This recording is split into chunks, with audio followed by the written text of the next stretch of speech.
मेरी आवाज आ रही है? हाँ हाँ, आ रही है आपकी आवाज पंकज जी। बिल्कुल, अलीगढ़ में 7 विधानसभा सीट है और पिछली दफा सातों सीटें जो है भाजपा ने जीती थी। लेकिन इस बार बहुत मुश्किल लग रहा था कि भाजपा सातों सीट नहीं जीत पाएगी, हम्म। क्योंकि एंटी इनकम्बेंसी फैक्टर नजर आ रहा था। लेकिन जैसे जैसे चरणबद्ध चुनाव का प्रचार और जो भी भाजपा ने जिस हम्म। तरीके से प्रचार किया, उससे उससे लगता है कि भाजपा को उतना नुकसान नहीं होगा जितना उम्मीद की जा रही थी।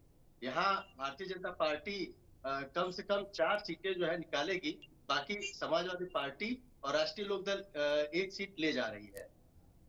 बात करें मुद्दों की, तो यहाँ पर हालांकि जो किसान आंदोलन था उसका कोई असर नहीं दिखा। हम्म। और अलीगढ़ में खासतौर से जाट, मुस्लिम और लोध बिरादरी के वोट हैं। और उम्मीद की जा रही थी कि जाट जाट वोट जो है बीजेपी से खिसकेगा, लेकिन ऐसा कुछ दिखा नहीं। जी। जाटों का वोट भी भाजपा को मिला है। वहीं ऐसा यहाँ पे एक चीज और नजर आई, जो ध्रुवीकरण की स्थिति थी। जो मुस्लिम वोट था वो टोटल सपा में गया है। यह चीज देखते हुए जिस दिन यहाँ पे 10 फरवरी को वोट था, 10-11 बजे के बाद ये ट्रेंड बदल गया। और जो हिंदू वोटर था वो भाजपा की तरफ उसका रुझान हो गया।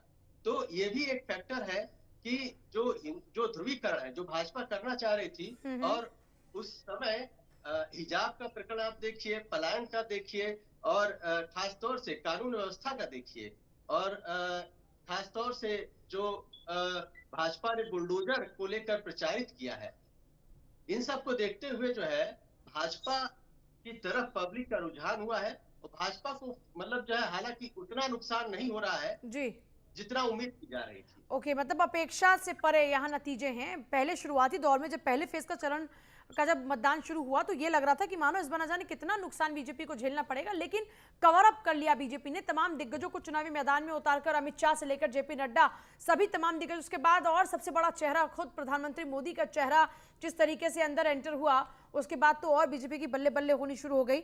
बहुत छोटे से ब्रेक का यहाँ पर वक्त हुआ है। आप सभी लोगों के पास वापस लौट रहे हैं छोटे से ब्रेक के बाद।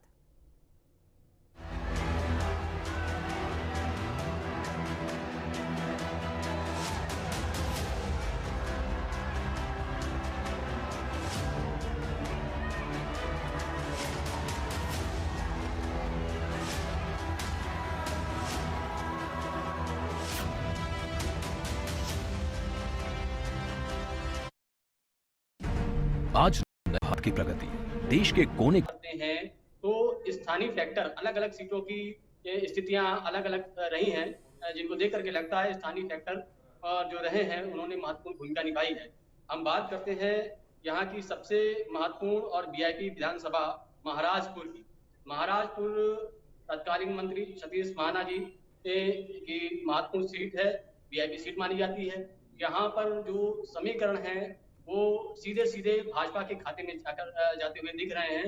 एक तरफा चुनाव बताया जा रहा है। यहाँ पर चुनाव की स्थिति है, वहां पर जो उनकी लीड की संभावनाएं हैं, जो अन्य कैंडिडेट हैं दूसरे दलों के, समाजवादी पार्टी या कांग्रेस या बहुजन समाज पार्टी, वो उनके चुनाव के जो मत मिले हैं उनको पार कर पाना मुश्किल लग रही है। दूसरी तरफ जो महत्वपूर्ण सीट है, वीआईपी सीट इसको भी कह सकते हैं, कल्याणपुर विधानसभा की, नीलिमा कटियार की। यहाँ स्थितियां बिल्कुल विपरीत हैं। यहाँ सीट जो है सीधे सीधे समाजवादी पार्टी के खाते में जाती हुई दिख रही है। नीलिमा कटियार यहाँ का जो चुनाव है वो हारते हुए देखा जा रहा है। लोगों से बात करी जब जाती है इस विधानसभा के जो स्थानीय फैक्टर हैं जी, तो वहां पर व्यक्तिगत तौर पर उनकी उदासीनता और निष्क्रियता निकल करके आती है। अच्छा, यहाँ पर एक और सवाल है, वो ये बना हुआ है कि जिन स्थानीय मुद्दों का जिक्र आप कर रहे हैं, वाकई यहाँ पर स्थानीय मुद्दे हावी थे, या फिर जिस तरीके से पॉलिटिकल पार्टीज अपने अलग अलग एजेंडा पर काम करती रही उनका प्रभाव ज्यादा पड़ा वोटर्स पर? अगर देखिए बाई पोल जिस हिसाब से परसेप्शन बना, बाई पोलर इलेक्शन रहा, सीधे सीधे समाजवादी पार्टी वर्सेस बीजेपी, एक तो परसेप्शन ये बना, अखिलेश यादव वर्सेस योगी। तो जो वोटों का ध्रुवीकरण हुआ, सीधे सीधे बिखराव वोटों का नहीं हुआ, और चुनाव जो रहा सीधे सीधे आंकड़ा आकर के नेट टू नेट हुआ। बात करें स्थानीय मुद्दों की तो बड़ी चीज जो रही वो विकास के मुद्दे पर, जैसे मेट्रो परियोजना थी, मेट्रो परियोजना को लेकर के बीजेपी ने बड़ा अपना उसका एजेंडा और बहुत सारी चीजें जो थी उसको विकास की परियोजनाओं में बताया। यहाँ तक कि जो भारतीय जनता पार्टी के जो कद्दावर नेता रहे हैं, योगी की रैली हुई और नड्डा की रैली हुई, और इसके अलावा और वीआईपी जो रहे, मोदी जी की रैली के जिस हिसाब से रैली हुई, हाँ। और तमाम जो नेता थे वो कानपुर में डेरा डाले रहे, उस हिसाब से जो एक्सपेक्टेड चीजें थी बीजेपी के पक्ष में वो जाती हुई नहीं दिख रही हैं। मोटे मोटे फौरी तौर पर हम कहें तो यहाँ पर कांग्रेस जो है क्लीन स्विप कर रही है। कानपुर से 10 सीटों में जो एक सीट थी वो जाती हुई दिख रही है, और समाजवादी पार्टी 2 सीटों पे प्रबल रूप से प्लस कर रही है। तो कुल आंकड़ा अगर हम देखें कानपुर का, तो 10 सीटों में से 4 सीटें समाजवादी पार्टी के खाते में जाती दिख रही हैं, 6 सीटें भारतीय जनता पार्टी को। अच्छा, मतलब बीजेपी यहाँ पर बढ़त बनाए हुए है? नहीं, बढ़त नहीं है। आप देखिए ना, पिछली बार 7 सीटें थी, 1 सीट का नुकसान हो रहा है बीजेपी। अच्छा, ओके, लेकिन फिर भी नंबर 1 पे बनी हुई है। और दूसरी बात ये कि जैसा यहाँ पर बहुत सारे लोग जो चर्चा कर रहे हैं उसमें एक और बात निकल कर आई कि पहले ये अनुमान लग रहा था कि बीजेपी को बहुत ज्यादा नुकसान होने वाला है। वाजपेयी जी, आपका भी अपना आकलन ये कहते हैं कि जो बातें हो रही थी तमाम की बहुत नुकसान हो सकता है, उतना नुकसान नहीं हुआ? बिल्कुल बिल्कुल बिल्कुल ताक रखता हूँ इस बात से कि जितना एक लग रहा था कि ऑल एक्सपेक्टेड जो एंटी इनकम्बेंसी लग रही थी, और उस तरीके से माहौल नहीं बन पा रहा था। वोट परसेंटेज को देख करके भी आकलन किया जा रहा था कि पिछली बार की अगर कैंपेनिंग करा जाए, समय 1 घंटे बढ़ाने के बावजूद भी जो एक्सपेक्टेड पोलिंग थी वो उतनी अग्रेसिव पोलिंग नहीं हुई है। उसको देख करके अनुमान लगाया जा रहा था कहीं ना कहीं बीजेपी के तरफ जो है तगड़े एंटी इनकम्बेंसी हो सकती है। लेकिन जो मौजूदा समय के जो हालात है और जो पोलिंग का ग्राफ है उसको देख करके लगता नहीं बीजेपी को बहुत ज्यादा कहीं नुकसान होने वाला है। मुरादाबाद से सुशील जी भी लगातार बने और सहारनपुर से डॉक्टर वीरेंद्र आजम भी हमारे साथ में लगातार बने हुए हैं। तमाम जो हमारे वरिष्ठ पत्रकार, जो कई संपादक हमारे साथ में हैं, वो लगातार बने हुए हैं और अपना अपना आकलन सभी लोग हमारे साथ साझा कर रहे हैं। आप ये अपने आप में एक अलग तरीके का एक्सक्लूसिव एग्जिट पोल देख रहे हैं जहां पर पत्रकार बता रहे हैं कि क्या कुछ हालात बने हुए हैं, क्या कुछ स्थिति बनी हुई है अभी। अब देखिए, बहुत ज्यादा वक्त तो बचता नहीं है, अब कुछ ही घंटों का इंतजार और बाकी है और उसके बाद तस्वीर साफ होने लग जाएगी। जब ये वक्त कल होगा, यानी आपसे 24 घंटे बाद की अगर बात करते हैं, तो बिल्कुल तस्वीर साफ हो जाएगी कि कौन सी सरकार उत्तर प्रदेश में बनने जा रही है। उससे पहले के तमाम आकलन है। मुरादाबाद से सुशील जी बने हमारे साथ में। सुशील जी, मुरादाबाद की अगर बात करते हैं तो यहाँ पर इसे भी अच्छा खासा मजबूत माना जाता है बीजेपी के लिए। यहाँ पर बीजेपी को कोई नुकसान है, या ये जो गठबंधन के तहत समाजवादी पार्टी ने अपना पूरा एक तिकड़म बिठाया था, इस तिकड़म का कोई नुकसान हो रहा है क्या बीजेपी को? नहीं, बिल्कुल। मैंने पहले भी बताया आपको कि पिछली बार 6 में से 4 विधानसभा पे समाजवादी ने जीत दर्ज की थी और 2 पे भाजपा ने। इस बार ये माना जा रहा है कि समाजवादी 5 सीटों पे जीत दर्ज करेगी और 1 सीट पे भाजपा जीत दर्ज करेगी। जो मुरादाबाद की 2 विधानसभा कुंदरकी और ठाकुरद्वारा विधानसभा जो सीटें हैं वो वीआईपी सीटों में आ गई है, क्योंकि कुंदरकी से जो जियाउर हक सपा के प्रत्याशी हैं वो संभल के सांसद शफीकुर रहमान के पोते हैं, और कांट विधानसभा से सपा सरकार में पूर्व कैबिनेट मंत्री कमाल अख्तर चुनाव लड़ रहे हैं। तो ये 2 विधानसभा सीटें जो हैं हमारे यहाँ वीआईपी सीटें हैं, और इनमें इन दोनों पे समाजवादी की जीत पक्की मानी जा रही है। मुरादाबाद अगर नगर की विधानसभा की बात करें तो यहाँ पिछली बार भाजपा के से जो प्रत्याशी और मौजूदा विधायक रितेश गुप्ता मात्र 3000 वोटों से जीत दर्ज करी थी। इस बार भी समाजवादी के प्रत्याशी यूसुफ अंसारी और रितेश गुप्ता के बीच में नेट टू नेट फाइट है। करीबन जो मुरादाबाद विधानसभा पे नगर विधानसभा 5,29,000 करीब वोट थे, जिसमें से 3,20,666 वोट पड़ा है। और इनमें अगर हम मुस्लिम और हिंदू बूथों की बात करें तो करीबन 1,50,000 के करीब मुस्लिम बूथ पे वोटिंग हुई है और 1,74,000 के करीब हिंदू बूथ पे वोटिंग हुई है। लेकिन यहाँ पे जो कहा माना जा रहा है कि सैनी बिरादरी वोट जो भाजपा का कोर वोट होता है, इसमें इस बार समाजवादी पार्टी के प्रत्याशी ने सेंधमारी का काम किया है। लास्ट बिल्कुल चुनाव से 2 दिन पहले बसपा के पूर्व प्रत्याशी भी रहे हैं, लाखन सिंह सैनी मेयर के प्रत्याशी भी रहे हैं, वो बिल्कुल आखिरी के 2 दिन पहले ही समाजवादी पार्टी में शामिल हो गए, जिनका अपनी बिरादरी खासकर सैनी बिरादरी में एक बहुत बड़ा वो अपने आप में चेहरे हैं।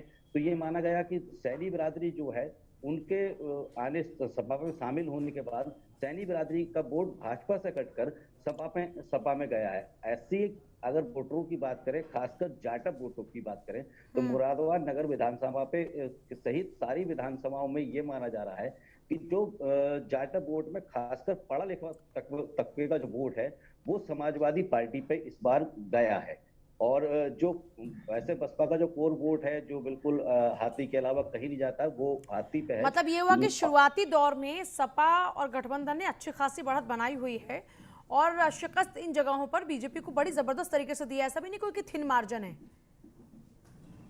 जी, मतलब ये हुआ कि थिन मार्जिन भी नहीं है, ऐसा भी नहीं कि बहुत बहुत छोटी या हल्की जीत हो रही है। सपा के जो उम्मीदवार है उनकी अच्छी खासी जीत है यहाँ पर और बीजेपी को बड़ी कड़ी शिकस्त दी जा रही है।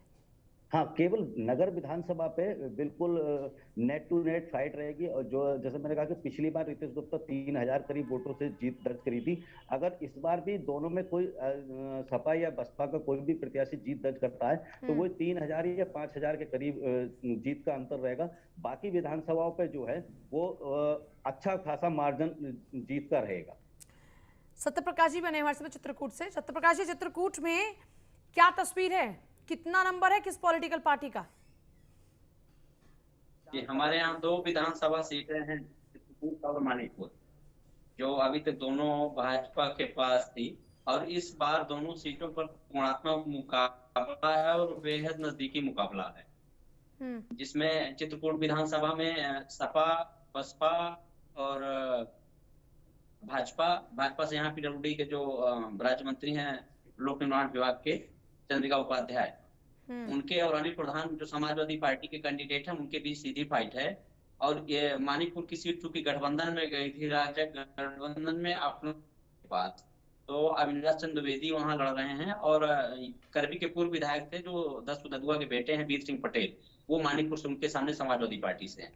तो बिल्कुल नजदीकी मुकाबला है। चूंकि चित्रकूट विधानसभा में पहले भी इतिहास रहा है कि यहाँ कभी 150 वोट, कभी 1000 वोट, इस तरह से यहाँ जीत होती रही है। तो एकदम नजदीकी मामला है। जैसे पिछली बार जो एकदम लहर थी कि जैसे पहले से बताया जा रहा कि लीड होगी, जबरदस्त लीड होगी और चल रही है, इस बार लहर जैसी कोई बात नहीं है, एकदम नजदीकी मुकाबला है। अच्छा, आंकड़ा अच्छा खासा रहेगा और नजदीकी इतना मुकाबला है कि कह पाना, अभी प्रेडिक्शन कर पाना मुश्किल होगा कि कौन सी पॉलिटिकल पार्टी यहाँ नंबर 1 पर रहेगी। ये जो इतनी भीषण टक्कर नजर आ रही है, इसकी कुछ खास वजह है क्या? ये जो नेता, जो एजेंडा सब पॉलिटिकल पार्टी का था, असर उसका है या फिर स्थानीय मुद्दे यहाँ पर भी हावी रहे? असल में स्थानीय मुद्दे हावी होने के साथ हमारे क्षेत्र में बुंदेलखंड में एक विशेष चीज है कि यहाँ के लोग जातिवाद ही चुनाव करते हैं। लास्ट में वोट जो होता है वो जातिवाद पर जाता है जो वोट। और यहाँ पहले जब भी चुनाव हुए हैं तो या तो ब्राह्मण या तो पटेल, 2 में से ही बिरादरी के नेता यहाँ पर सांसद विधायक होते रहे हैं और वर्तमान समय में भी यही स्थिति है। हालांकि बसपा ने इस बार अलग हट करके करने की कोशिश की थी। उसने करबी और मानिकपुर दोनों सीटों पर इन दोनों बिरादरी को, पटेल और ब्राह्मण को अलग करके यहाँ से करबी से ठाकुर और मानिकपुर से पाल बिरादरी के कैंडिडेट को चुनाव में उतारा है। उसने एक नया प्रयोग किया है, पहली बार नहीं। अभी तक जितनी प्रमुख पार्टियां हैं या तो पटेल या तो ब्राह्मण को ही उतारती रही है। जातिवाद के कारण इतना कांटे का मुकाबला हो जाता है कि अपने यहाँ जैसे हमारे यहाँ आर के सिंह पटेल हैं, वो बीजेपी से सांसद हैं, लेकिन इसके बाद भी अपने बिरादरी का वोट बीजेपी में इस बार कन्वर्ट करने में उनको भारी मशक्कत करनी पड़ी है। और ये तो चुनाव के बाद ही समझ में आएगा कि कितना अपनी बिरादरी का वोट कन्वर्ट करा सके, क्योंकि सबसे दोनों विधानसभा में करबी और मानिकपुर में पटेल बिरादरी को उतार दिया था। और भाजपा गठबंधन की बात करें तो उन्होंने दोनों उतार दिया था। तो चूंकि जातिवाद का बहुत एक तरह से कहें कि एकदम उलट खेल यहाँ होता है हमारे बुंदेलखंड में, खासतौर से चित्रकूट जिले में, इस कारण चुनाव आक्रामक हो जाता है। वीरेंद्र आजम जी, बात अगर की जाए, आप जहां हैं सहारनपुर, इसको लेकर हमने कई पहलू पर बातचीत की, लेकिन अब भी ये सवाल बना हुआ है लगातार कि एक तरफ नेताओं की तैयारी अलग, हम बीजेपी से लेकर अगर एसपी की बात करते हैं, जिस तरीके से फ्री फॉर्मूले की बात करें, फ्री फॉर्मूला चला क्या यहाँ पर कुछ? देखिए, अभी जैसा कि जोशी जी पहले ही कह रहे थे, फ्री फार्मूला चला है। केवल एक मुद्दा सबसे बड़ा रहा है और वो रहा है कानून व्यवस्था। हाँ, लॉ एंड ऑर्डर, यस। कानून व्यवस्था के लिए योगी लाओ और योगी हटाओ, ये दो मुद्दे यहाँ सीधे सीधे रहे हैं और इन्हीं पर लगभग सभी 7 विधानसभा सीटों पर चुनाव हुआ है।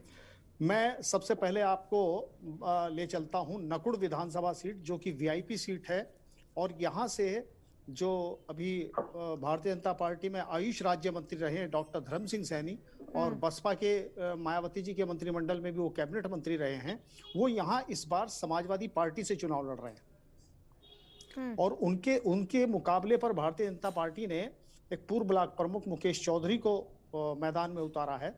यहाँ बहुत कांटे की टक्कर है। आप ये समझिए कि ये नहीं कहा जा सकता कि ऊंट किस करवट बैठेगा। बहुजन समाज पार्टी के जो उम्मीदवार हैं, उन्होंने कितना मुस्लिम मतों में सेंध लगाई है, इस पर समाजवादी पार्टी के उम्मीदवार डॉक्टर धर्म सिंह सैनी की जीत निर्भर करती है। हालांकि उनको जो है अपनी बिरादरी का, जब वो पिछली बार वो भारतीय जनता पार्टी से यहाँ चुनाव जीते थे, इस बार पार्टी बदल करके सपा में आए हैं। पिछली बार उनको अपनी बिरादरी का लगभग 90% वोट मिला था, इस बार उतना वोट नहीं मिला है, लेकिन फिर भी जातिगत समीकरण यहाँ चला है और उन्हें काफी वोट अपनी बिरादरी का भी मिला है। इसके अतिरिक्त चूंकि वो बहुजन समाज पार्टी से कैबिनेट मंत्री रहे हैं, उन्होंने दलित वोटों में भी अपने व्यक्तिगत आधार पर जो है सेंध लगाई है और मुकाबला यहाँ बहुत आप ये समझिए कि बिल्कुल बराबरी का है। अच्छा, यहाँ इससे पहले भी 2 बार जो चुनाव हुए हैं उसमें इमरान मसूद उनके मुकाबले पर थे, 2017 में भी और 2012 में भी। दोनों ही बार इमरान मसूद और उनके बीच जो है वो 4-4, 5-5 हजार वोटों से हार जीत हुई है और इस बार भी ऐसा ही लग रहा है कि इतनी ही करीबी से ये चुनाव यहाँ निर्णय आएगा।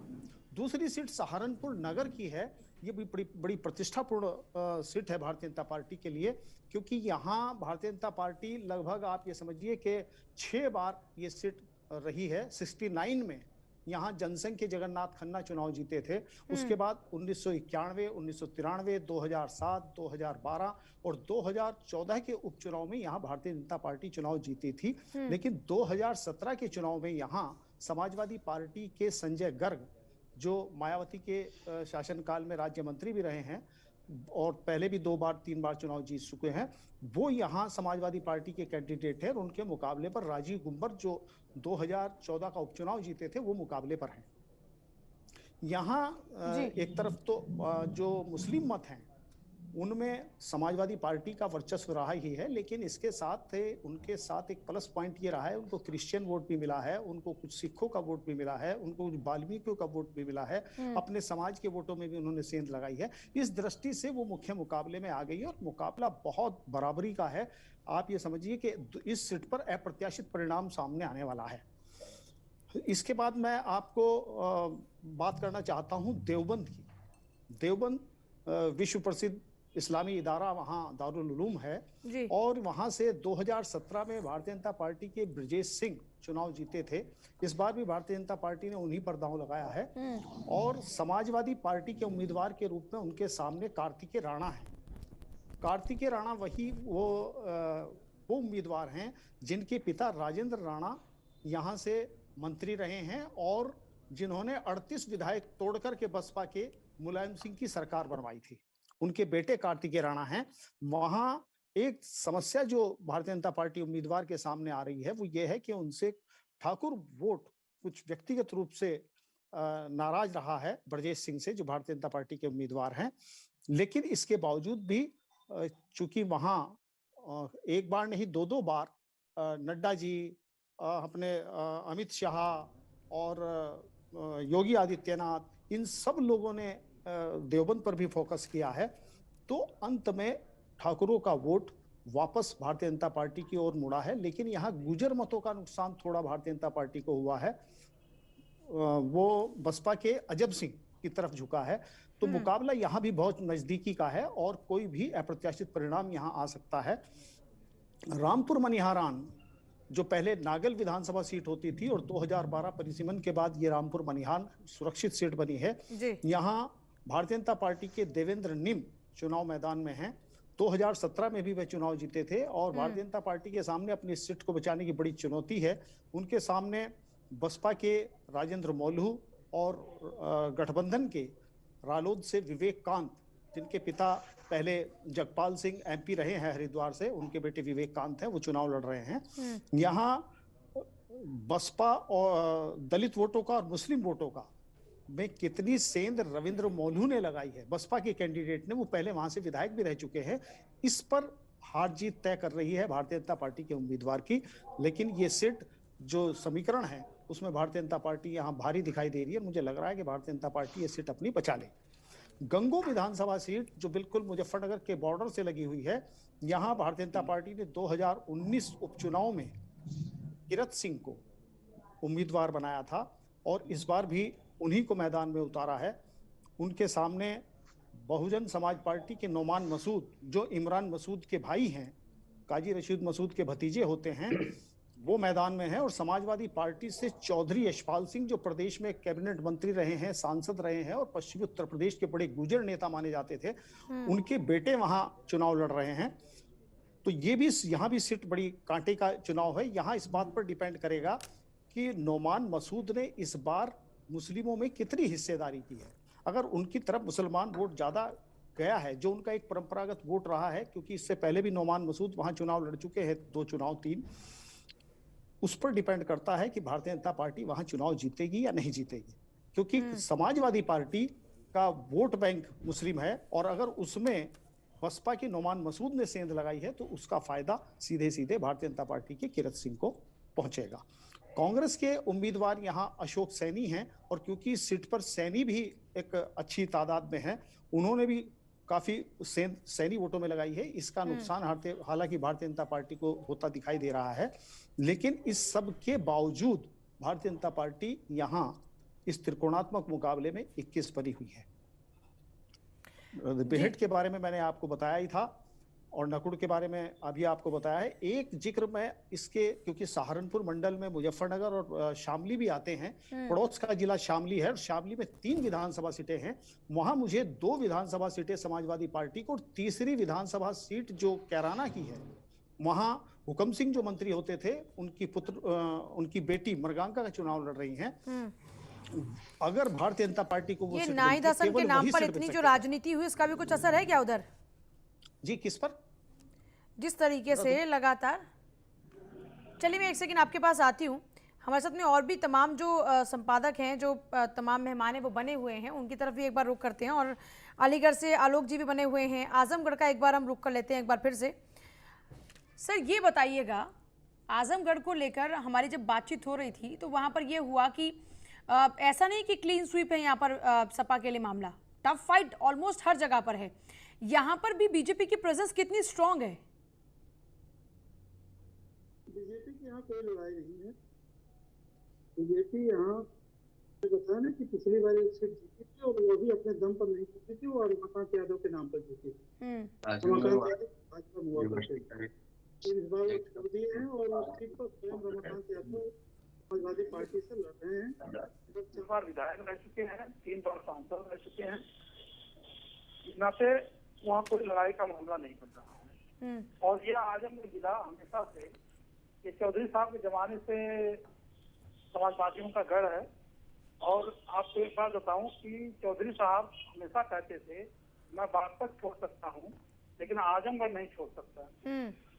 तो आप इसी समझिए कितना इसका महत्व रहा। और राजनीति से ये काफी जागरूक जिला है और यहाँ और लोगों ने भी इस बात का पूरा मान रखा। जी, हमेशा रखा है। हमेशा यहाँ सपा और बसपा ही रही है। पिछली बार भी यहाँ सपा की 5 सीट थी, बसपा की 4 सीट थी और एक भाजपा की थी। वो भी भाजपा की, जैसा कि मैंने बताया, तो रमाकांत यादव को लड़के जिताते हुए। तो इसका हमेशा यहाँ सपा को लाभ मिला है और इस बार भी पूरी तरह से सपा को लाभ मिलता हुआ दिख रहा है। उसका 2 कारण है। एक, पिछली सरकार में जब अखिलेश यादव जी यहाँ चीफ मिनिस्टर थे तो आजमगढ़ में जितना काम भी हुआ है वो अब तक कोई नहीं किया था। और उनके चीफ मिनिस्टर हटते ही सरकार ने उनके कामों को सबको रोक दिया। उसका भी एक असर है। इनको कहने के लिए केवल यह एक ही काम है कि हमने यूनिवर्सिटी का यहाँ शिलान्यास किया, वो केवल शिलान्यास है, वो अभी चुनाव के ठीक कर चुका है, केवल बताने के लिए। इस नाते काम के नाम पर इनके पास कुछ भी बताने को हमने यहाँ क्या किया है। दूसरी बात, राजनीतिक रूप से यह जिला इतना चेतनापूर्ण है कि वो हर गतिविधि पर नजर रखता है। राजनीतिक रूप से जो राष्ट्रीय राजनीति है या प्रदेश की राजनीति, और वो हमेशा समाजवादियों के साथ रहा है। इस नाते पूरी उम्मीद है कि यहाँ की 10 सीट समाजवादी पार्टी जीत रही है। ओके, अलीगढ़ से आलोक जी हमारे साथ हैं। आलोक जी, अलीगढ़ की हम लगातार बात कर रहे हैं और अलीगढ़ में जिस तरीके से हम सभी लोग जानते हैं कि यहाँ पर मुस्लिम जो मतदाता है उसका भी बड़ा इंपॉर्टेंट रोल है। ऐसे में ओवैसी साहब की एंट्री हुई यूपी की पॉलिटिक्स में, ये ओवैसी साहब की पॉलिटिक्स का कोई असर रहा क्या इस तरफ?